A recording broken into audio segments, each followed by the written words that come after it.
Goa day 2। Good morning everyone, আশা করছি তোমরা সবাই ভালো আছো, আমরাও খুব ভালো আছি। চলে এসেছি আবার আরেকটা ঝলমলে ভিডিও নিয়ে।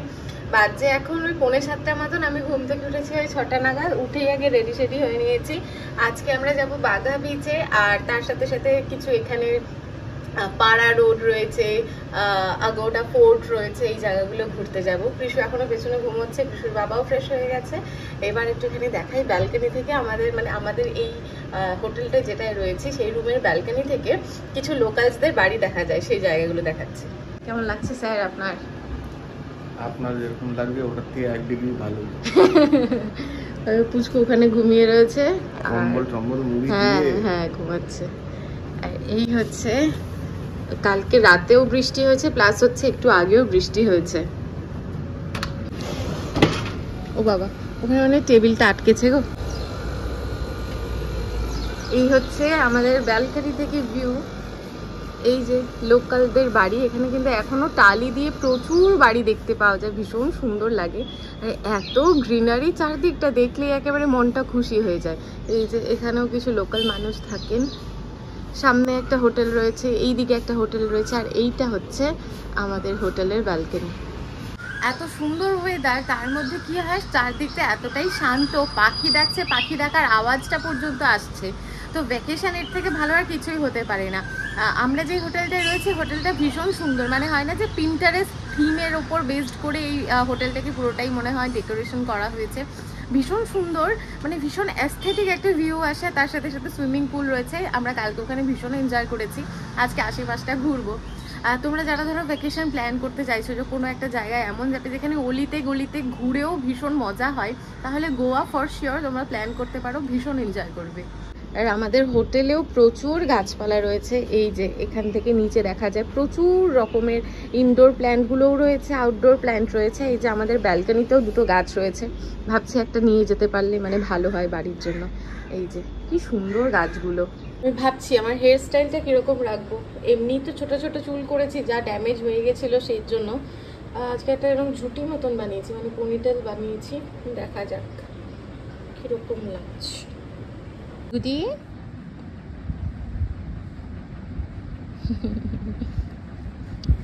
কালকে রাতে আমি আর তুমি ঘুমিয়ে পড়েছি, মনে হয় ও জেগেছিল, বুঝেছো? কারণ আমি দেখছিলাম যে পা দিয়ে খোঁচা খোঁচা দিচ্ছে। ওইরকম অনেক সময় করে, ধরো আমরা ঘুমিয়ে পড়ি, ও জেগে থাকে, তাহলে কি করে শুয়ে শুয়ে 1 2 কাউন্ট করতে থাকে। 1 to 40 অবধি কাউন্ট করা পারেও, তো ওটা কাউন্ট করতে থাকে, বা ওরকম চোখ বন্ধ করে পিকাবু পিকাবু এরকম করতে থাকে।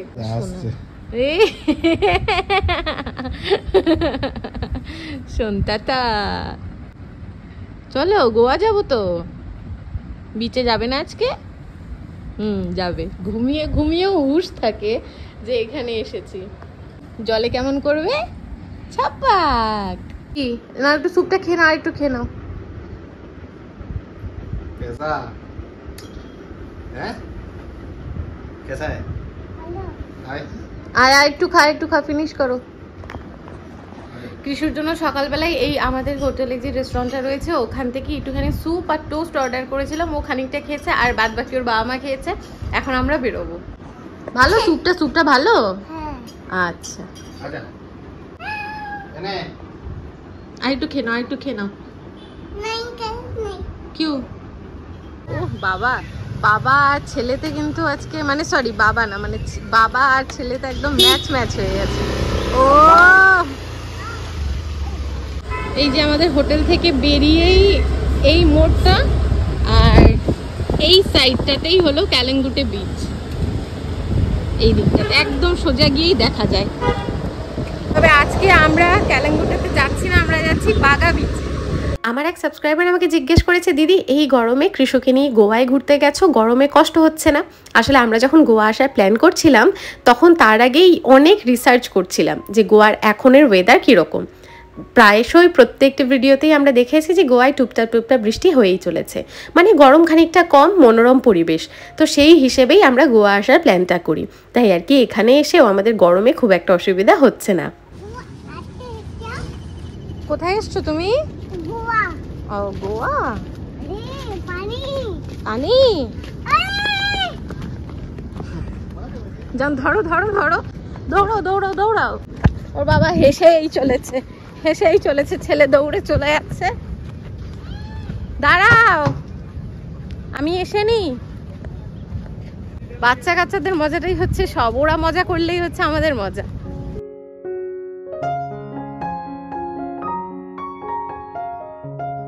কৃষি এমন ভেদভাব করে ওর মা আর বাবার মধ্যে, সেটা বলার মতন না। ওর বাবার সাথে 1000টা ফটো তুললো, পোজ দিয়ে হাসে, মানে হেসে, সানগ্লাস এরম করে, চুম্মি দিয়ে। আমার কোলে আসার সময় বলছে আর ফটো তুলবো না।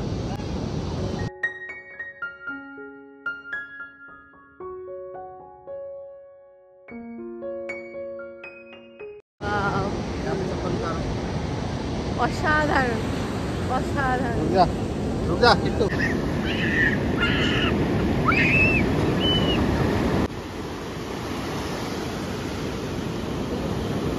জানি না কার কার সমুদ্র ভালো লাগে, তবে এই যে উত্তাল সমুদ্র, এখানে এসে আমার মন যে কি শান্ত হয়ে যায় সেটা বলে বোঝানোর মতন না। আর কৃষ্ণও দেখছি তাই, একেবারে জল দেখলেই ঝাঁপিয়ে পড়ে। এত বড় বড় ঢেউ আসছে, তার সাথে আকাশে এত ঘন কালো মেঘ, কিন্তু এই যে পরিবেশটা, এই পরিবেশটাই গোয়ার সৌন্দর্যটাকে অনেকটা বাড়িয়ে তুলেছে। আর আমাদের পুচকেটাও হয়েছে আমাদেরই মতন, মানে জলে ভয় নেই, ওর থেকে বড় বড় মাপের ওয়েভস আসছে কিন্তু ওর মধ্যেই ঝাঁপিয়ে পড়ছে। তাই কৃষুর বাবা যখন ভিডিও করছিল, আমি ওকে নিয়ে সমুদ্রে স্নান করছিলাম। এরপর ডিসাইড যদিও করেছি যে 3 জন মিলেই ঝাঁপিয়ে পড়বো সমুদ্রের মাঝখানে। আবার দেখো মেঘ করে এসেছে, এই হয়তো টুপটাপ টুপটাপ বৃষ্টি শুরু হবে বলে। এই হচ্ছে বৃষ্টি, মেঘ, আবার রোদ। ওইদিকে না, এর তো বেশি সাহস হয়ে গেছে। ভাগ্যিস ওর একটা এক্সট্রা জামা প্যান্ট নিয়ে এসে, ও পুরো স্নান করে গেছে। আগে আগে আগে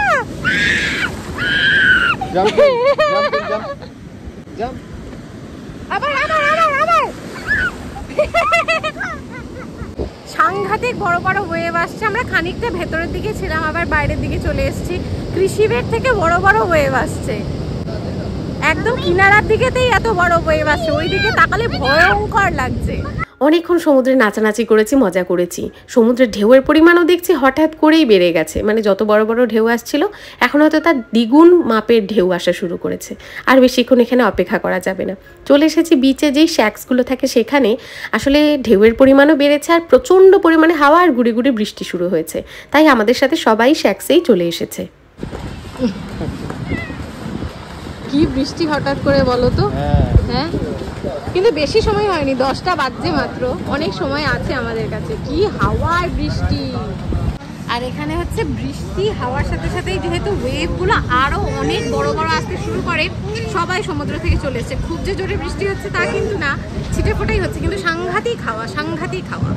এই 2 মিনিট আগে বৃষ্টি হচ্ছিল, এই এখন একদম ক্লিয়ার আকাশ হয়ে গেছে, আবার সবাই সমুদ্রের দিকে ঝাঁপানোর জন্য রেডি। গোয়া এসে একটা জিনিস আমি নোটিস করেছি, এখানে 5 মিনিট 2 মিনিট মতন বৃষ্টি হয়, তারপর আবার আকাশ এতটা ক্লিয়ার হয়ে যায় যেন দেখে মনে হবে আগে কখনো বৃষ্টি হয়নি। কিন্তু যদিও খুব বড় বড় ওয়েভ আসছে, মানে আমি অনেকটা দূর থেকে দেখাচ্ছিলাম, যদিও অনেক বড় বড় ওয়েভ আসছে, তাই এই যে রেড কালারের গাড়িটা দেখতে পাচ্ছ, এটা দিয়ে সবাইকে অ্যালার্ট করছে যে বেশি দূরে যেন না যাওয়া হয়। ওই যে সবাইকে বারবার বলা হচ্ছে ভেতরের দিকে চলে আসতে, অনেক বড় বড় ওয়েভ আসছে। ও ওইখানে একটা জায়গার পর সমুদ্রটা পুরোটা নীল, আর যেই জায়গাটা মোটামুটি ইউজ হয় সেই জায়গাটার জলটা একটু ঘোলাটে। এদিকে আকাশের অবস্থা দেখো, কি দেখো দেখো দেখো দেখো, এদিক ওদিক দেখে নিয়ে লাঠিটা ছুঁড়ে মারলো। আমি দেখেছি তুমি লাঠিটা ছুঁড়ে মেরেছো। আমরা এখন বেরিয়ে গেছি বিচ থেকে। কৃষু কিছুতেই আসতে চাইছে না, ও বলছে মাম্মা রোদ উঠেছে আর বৃষ্টি হবে না, চলো। আমরা ওকে পটিয়ে পাটিয়ে নিয়ে এসেছি। সকাল থেকে আমরা তো সেরকম কিছু খাইনি, একটু দেখি কোনো ক্যাফেতে কিংবা ডমিনোজে একটু যাবো, কিছু খেয়ে দিয়ে নিই, তারপর তো ঘুরতেই থাকবো সারাদিন। হ্যাঁ, আমরা চলে এসেছি ডমিনোজে। কৃষি ওঠো, গাড়ি তো। গোয়া ফেমাস অবশ্যই সমুদ্রের জন্য, বিচ সাইড ভিউয়ের জন্য, তবে গোয়াতে এসে যা বুঝেছি এখানের মানুষ নেচার ভীষণ ভালোবাসে। এই যে বটবৃক্ষটা দেখতে পাচ্ছ, এটার বয়স কম করে কত হতে পারে বলো তো? অনেক পুরনো, কত বড় বড় ঝুড়ি বেরিয়ে রয়েছে। প্রায় রাস্তার চারধারে এত সুন্দর গ্রিনারি, এত পুরনো পুরনো গাছ রয়েছে, দেখেই না মনটা ভালো হয়ে যায়। এখানের মানুষের হসপিটালিটি আমাদের ভীষণ ভালো লেগেছে। আমাদের হোটেল রুমের নিচে একটা ছোট মতন দোকান আছে, সেখানে একজন আন্টি বসে। সেই আন্টি সকাল সকাল আমাদের নিজে থেকেই জিজ্ঞেস করছিলেন যে আপনারা তো এখানে নতুন, কোথাও ঘুরতে অসুবিধা হলে আমাদের বলতে পারেন, কোথায় কি ঘুরতে হবে, কোন জায়গাটা ফেমাস, আমরা আপনাদের গাইড করে দেব। এই জিনিসগুলো আমাদের বড্ড কাছে টেনেছে, আমাদের বড্ড ভালো লেগেছে। এখন আমরা যাচ্ছি আগোড়া ফোর্টের দিকে। এখানে তো প্রচুর ফোর্ট রয়েছে, তবে নর্থ গোয়ার একটা ফেমাস ফোর্ট হলো আগোড়া ফোর্ট, তো সেখানেই যাচ্ছি। আর এই যে নদী মতন দেখতে পাচ্ছ, এখানে প্রচুর পরিমাণে ওয়াটার স্পোর্ট, ওয়াটার অ্যাক্টিভিটি হয়। কিন্তু যেহেতু এখন ওয়েদারটা অনেকটাই খারাপ, হঠাৎ হঠাৎ এলোপাথারি হাওয়া চলা শুরু হচ্ছে, তাই এই ওয়াটার স্পোর্টগুলো এখন বন্ধ রয়েছে।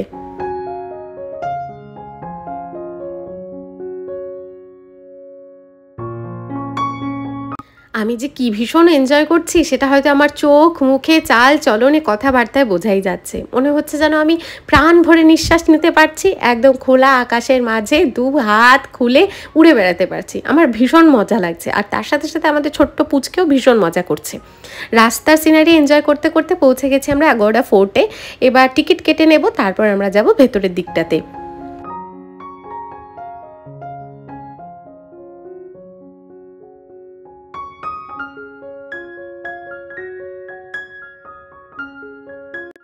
আগোড়া ফোর্টের টিকিট প্রাইস ভীষণ নমিনাল, 25 টাকা করে পার হেড। আমাদের দুজনের 50 টাকার টিকিট লেগেছে। আর কৃষু যেহেতু অনেকটাই ছোট, ওর টিকিট লাগেনি। লোকাল মানুষরা এটাই বলেন গোয়ার নাকি সব থেকে ফেমাস ফোর্ট হচ্ছে আগোড়া ফোর্ট, তাই আর কি চলে এসেছি এটা দেখতে।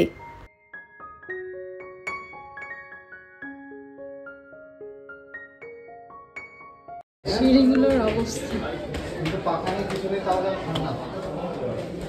খুব ঠান্ডা, খুব সুন্দর ঠান্ডা। সিঁড়ি দিয়ে ওপরে উঠে যেই মনমুগ্ধকর সিনারিও দেখতে পাওয়া যায়, এই যে এত দূরে আমরা এসেছি, সত্যি মানে সব ক্লান্তি এক নিমেষে দূর হয়ে গেল এই সিনারিওটা দেখে। কত সুন্দর বলো, চারদিকে যেদিকেই তাকাচ্ছি শুধু নীল সমুদ্র। আর এই দিকটায় মানে ফোর্টের ভেতরের দিকটায় প্রচুর পরিমাণে গাছপালা লাগানো রয়েছে। ফোর্টটা কত পুরনো, কিন্তু তাও এত সুন্দর মেনটেন্ড। আসলে জানো তো, পুরোনো দিনের কাজকর্মের একটা ব্যাপারই আলাদা থাকে। পুরোনো দিনের সমস্ত জিনিসই এখনও মেনটেন্ড রয়েছে, এটা দেখেও ভালো লাগে। এই ফোর্টে অনেকগুলো মুভির শুটিংও হয়েছে, গোলমাল, রঙ্গিলা, দিল চাহতায়, আরও অনেক। তবে আমার এই 2-3টে মুভির কথাই এখন মনে পড়ছে। আচ্ছা, কৃষি আমাদের ঘোরাচ্ছে না আমরা ওকে ঘোরাচ্ছি, কিছু বোঝা যাচ্ছে না। এই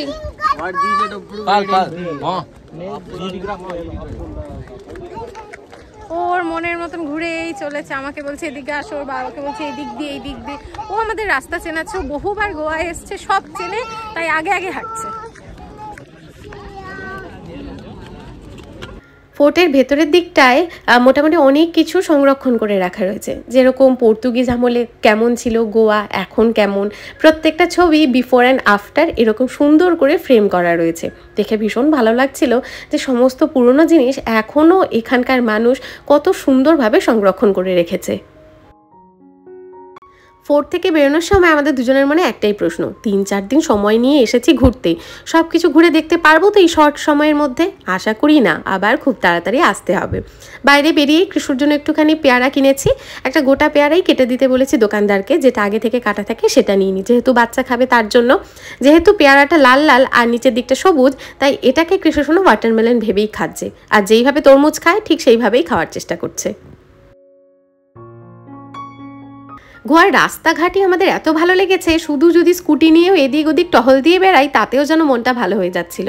তার মধ্যে কি ওয়েদারটা এতই ভালো ছিল, ঘুরতে ভীষণ মজা আসছিল। যেই রাস্তা দিয়ে আমরা ফিরছিলাম সেই রাস্তাটাও এত সুন্দর, মানে এত ঢালু ঢালু রাস্তা, আবার যখন আসছিলাম তখন চড়াইয়ে উঠতে হচ্ছিল, মানে এই জার্নিটাই আমাদের ভীষণ ভালো লেগেছে। রাস্তার চড়াই উতরাই দেখতে দেখতে পৌঁছে গেছি আমরা ডমিনোজে। সকালবেলাও ডমিনোজে গেছিলাম, কিন্তু তখন স্টোর বন্ধ ছিল, তাই আর কি কিছু খাইনি। এখন অনেকটাই দুপুর হয়েছে, খোলাও হয়ে গেছে স্টোরগুলো, তাই আর কি এর ভেতরে এসে ওই যে ডমিনোজের যে ফেমাস দুটো মিলের অপশান রয়েছে, একটা চিকেন পপকর্ন মিল আর একটা চিকেন উইংসের মিল, সেই দুটোই অর্ডার করেছি। কৃষু বোধ হয় এখান থেকে কিছু খাবে না, খেলে হয়তো ওই চিকেন উইংসটা বা পপকর্নটা একটু খাবে। ওর জন্য হোটেলে আলাদা করে খিচুড়ি বানাতে বলা আছে, ওকে হোটেল রুমে গিয়ে ওটাই খাইয়ে দেবো। আমরা একদম 3 জনে সাদা সাদা জামা কাপড় পরে রেডি হয়ে গেছি। খানিক্ষণ ঘোরাঘুরি করে আমরা বাড়িতে এসেছিলাম, মানে হোটেলে এসেছিলাম, একটু শাওয়ার নিলাম, একটু ফ্রেশ হলাম, খাওয়া দাওয়া করেছি, আর এখন যাচ্ছি ফন্টেন হ্যাজ গোয়াতে। বকবক করতে করতে দেখলাম ব্লগটা বড় হয়ে গেছে। এই ব্লগটা এখানেই শেষ করছি। খুব তাড়াতাড়ি আরেকটা পার্ট নিয়ে চলে আসবো তোমাদের কাছে।